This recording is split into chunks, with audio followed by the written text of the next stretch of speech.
This is the brief on the Tel Aviv Port. So, the Tel Aviv Port is a pretty amazing story of urban rebirth. It started out way back in the 1930s, finishing up in February 38 as just a gritty shipping terminal. But today, it's this incredible cultural and commercial hub.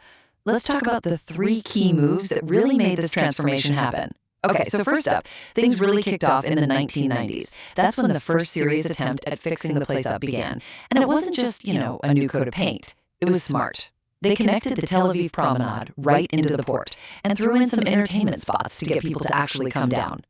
Second, building on that, they got really creative with the design.